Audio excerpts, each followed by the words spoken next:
रसूलपुर गांव में पिंटू की शादी का दिन था। घर में शहनाइयां बज रही थीं, औरतें मंगल गीत गा रही थीं और हलवाई गरम गरम जलेबियां छान रहा था। हर तरफ खुशी और भागदौड़ का माहौल था। बस एक ही चीज गायब थी, खुद दूल्हा। पिंटू के बाऊजी चिल्ला रहे थे, अरे कोई देखो, कहाँ रह गया वो आलस का महाराज। किसी को क्या पता था कि पिंटू शादी के काम से बचने के लिए गांव के बाहर वाले 1000 साल पुराने बरगद के पेड़ से एक अजीब सौदा कर रहा था। वो पेड़ की जड़ों पर हाथ फेरते हुए फुसफुसाया, दादा बस आज का दिन संभाल लो, मेरी जगह तुम दूल्हा बन जाओ। बदले में शादी के सारे मालपुए, गुलाब जामुन सब तुम्हारे। सोचो, गर्मा गर्म चाशनी में डूबे हुए मालपुए। पेड़ की पत्तियों में एक हल्की सी सरसराहट हुई, जैसे कोई सदियों पुरानी आत्मा जाग गई हो। पिंटू की आंखों में उम्मीद की चमक थी। उसे लगा कि उसने अपनी जिंदगी की सबसे शानदार डील कर ली है। उसे कहाँ पता था कि ये सौदा उसे कितना महंगा पड़ने वाला था। पिंटू की प्रार्थना में शायद कुछ ज्यादा ही सच्चाई थी। बरगद के पेड़ से एक गहरी गूंजती हुई आवाज आई, ठीक है बालक, हमें तुम्हारा प्रस्ताव मंजूर है, पर याद रहे सिर्फ एक दिन। इससे पहले कि पिंटू कुछ समझ पाता, पेड़ से एक चमकीली हरी रोशनी निकली और उसे अपनी चपेट में ले लिया। पत्तियां बवंडर की तरह उसके चारों ओर नाचने लगी। एक पल के लिए पिंटू को लगा जैसे उसकी आत्मा को किसी ने खींच लिया हो। जब उसकी आंखें खुली तो वो खुद को देख नहीं पा रहा था। वो पेड़ की सबसे ऊंची डाल पर बैठा था, या यूं कहें कि वो खुद ही पेड़ बन गया था। नीचे उसी की जगह उसका हमशक्ल खड़ा था, जो अब वो नहीं था। उसकी आत्मा, उसकी चेतना अब इस विशाल पेड़ में कैद थी, और नीचे उसके शरीर में बरगद की 1000 साल पुरानी आत्मा पहली बार इंसानी दुनिया में आंखें खोल रही थी। पिंटू ने राहत की एक अजीब सी सांस ली। चलो अब आराम ही आराम है। उसे क्या पता था कि उसका आराम बहुत जल्द हराम में बदलने वाला है। पिंटू के शरीर में बरगद देव ने पहली बार अपने हाथ पैर हिलाए। उसे बड़ा अजीब लगा। उसने जमीन पर जोर से कूदा, दौड़ा और फिर अपनी ताकत आजमाने के लिए पास पड़ी एक भारी भरकम लकड़ी की बेंच की तरफ बढ़ा। इस बेंच को सुबह से 4 लोग मिलकर भी नहीं उठा पा रहे थे। तभी पिंटू के चाचा ने आवाज लगाई, अरे पिंटू, खड़ा क्या है, हाथ लगवा जरा। बरगद देव ने बिना कुछ सोचे एक हाथ से उस बेंच को ऐसे उठा लिया जैसे वो कोई तकिया हो। चारों लोग जो उसे उठाने की कोशिश कर रहे थे हक्के बक्के रह गए। उनकी आंखें फटी की फटी रह गईं। पिंटू के चाचा का तो मुंह ही खुला रह गया। पेड़ के ऊपर से ये सब देख रहे असली पिंटू के होश उड़ गए। वो मन ही मन चिल्लाया, अरे ये क्या कर दिया, मैंने इससे काम चोरी के लिए अदलाबदली की थी और ये तो यहाँ आकर सुपरमैन बन गया। अब तो ये लोग मुझसे जिंदगी भर पत्थर तुड़वाएंगे। उसकी शांति भंग हो चुकी थी और डर की पहली लहर ने उसके दिल में दस्तक दी। शादी की रस्में शुरू हो चुकी थी।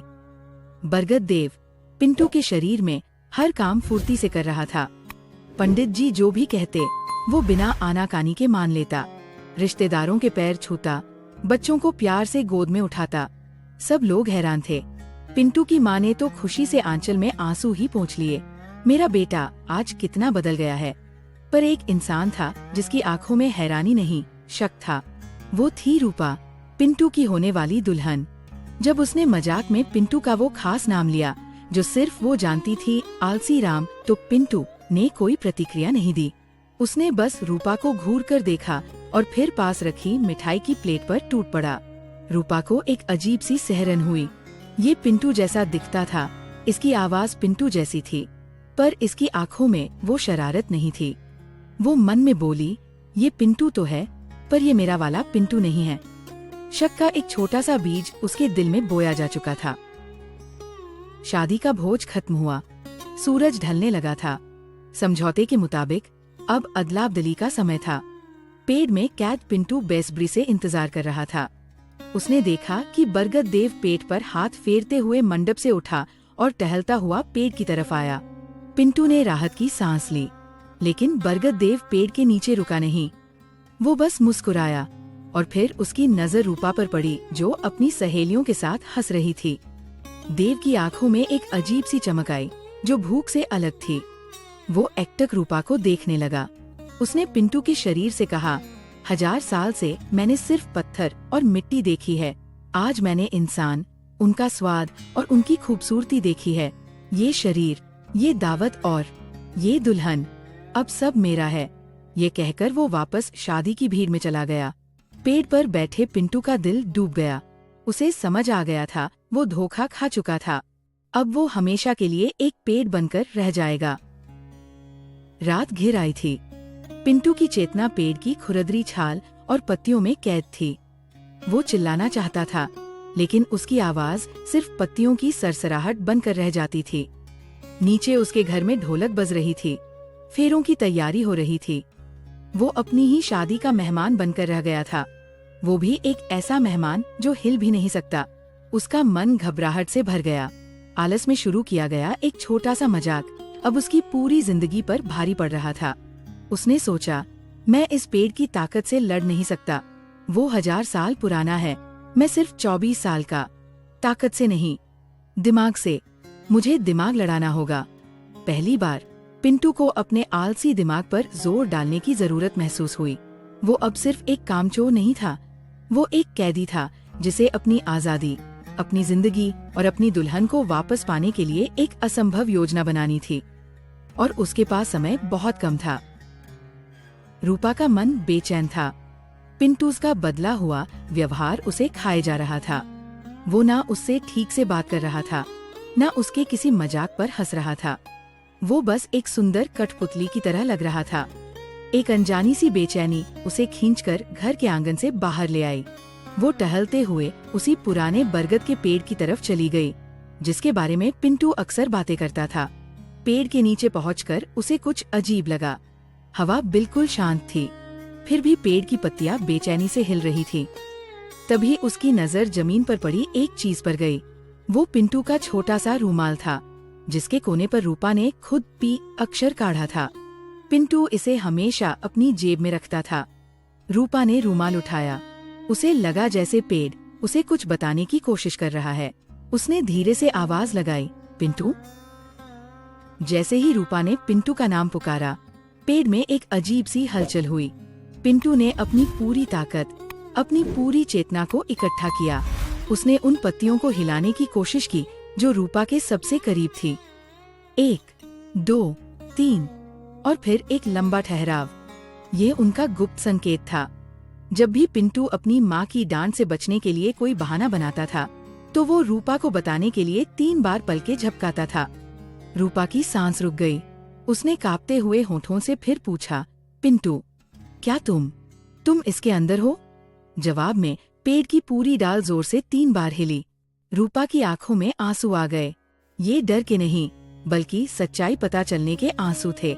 उसका आलसी, मस्खरा पिंटू सच में एक बड़ी मुसीबत में था। अब वो अकेली नहीं थी। वे 2 थे, एक शरीर के बिना और एक आवाज के बिना, और उन्हें मिलकर एक 1000 साल पुरानी आत्मा को हराना था। अब रूपा और पिंटू के बीच एक अनोखा संवाद शुरू हुआ। रूपा सवाल पूछती और पिंटू पत्तियों की सरसराहट से जवाब देता। 1 बार हिलने का मतलब हाँ, 2 बार का मतलब नहीं। रूपा ने पूछा, क्या हम उसे ताकत से हरा सकते हैं? 2 बार सरसराहट हुई। नहीं, तो क्या? दिमाग से? एक लंबी जोरदार सरसराहट। हाँ, रूपा को पिंटू का प्लान धीरे धीरे समझ आने लगा। वो पिंटू की सबसे बड़ी ताकत थी उसका तेज दिमाग, और उसकी सबसे बड़ी कमजोरी भी उसका आलस। पिंटू उसे बता रहा था कि उसे हराने का हथियार कोई मंत्र या पूजा नहीं, बल्कि पिंटू की अपनी पहचान है। रूपा ने अपनी साड़ी का पल्लू कमर में खोसा। उसकी आंखों में अब डर की जगह एक योद्धा जैसी चमक थी। वो वापस शादी के मंडप की ओर भागी। उसके दिमाग में एक खतरनाक लेकिन शानदार योजना आकार ले रही थी। पिंटू दूर से उसे जाते हुए देख रहा था, और उसकी हर पत्ती उम्मीद से कांप रही थी। फेरे शुरू हो चुके थे। छठा फेरा पूरा होते ही रूपा अचानक रुक गई। पंडित जी ने चौंक कर पूछा, क्या हुआ बेटी? रूपा ने सबकी तरफ देखकर ऊंची आवाज में कहा, एक फेरा बाकी है, पर उससे पहले हमारे खानदान की एक रस्म है। दूल्हे को अपनी अक्ल का सबूत देना होता है। उसे 3 पहेलियों के जवाब देने होंगे। सारे मेहमान एक दूसरे का मुंह देखने लगे। पिंटू के बाऊजी बोले, अरे ये कैसी रस्म है, हमने तो कभी नहीं सुनी। रूपा ने दृढ़ता से कहा, ये औरतों की रस्म है बाऊजी, आपको कैसे पता होगा। बरगद देव, जो पिंटू बना हुआ था, अहंकार से मुस्कुराया। पहेलियां? मैं, जिसने 1000 साल देखे हैं, मुझसे पहेलियां पूछोगी? पूछो। उसे लगा कि ये इंसानी खेल बड़ा आसान होगा। उसे क्या पता था कि ये कोई खेल नहीं बल्कि एक जाल था जो पिंटू के आलसी दिमाग ने बुना था और रूपा की हिम्मत उसे अंजाम देने वाली थी। रूपा ने अपनी पहली पहेली पूछी, ऐसी कौन सी चीज है जिसकी गर्दन है पर सिर नहीं और शरीर है पर पैर नहीं? बरगद देव सोच में पड़ गया। उसने जंगल के सारे जानवर, सारे पेड़ पौधों के बारे में सोचा, पर ऐसा कुछ उसकी समझ में नहीं आया। वो खामोश खड़ा रहा। तभी रूपा बोली, सोचो दूल्हे राजा, बहुत आसान है। उसने अपनी नजरें ऐसी घुमाई जैसे दूर पेड़ से कोई इशारा ले रही हो। फिर उसने पास रखे पानी के जग की तरफ इशारा किया। बरगद देव की नजर उस पर पड़ी। बोतल, वो चिल्लाया। सबने तालियां बजाईं, पर रूपा जानती थी कि ये पिंटू का दिमाग था। उसने दूसरी पहेली पूछी, वो क्या है जो है तो तुम्हारा, पर इस्तेमाल तुमसे ज्यादा दूसरे लोग करते हैं? बरगद देव फिर उलझ गया।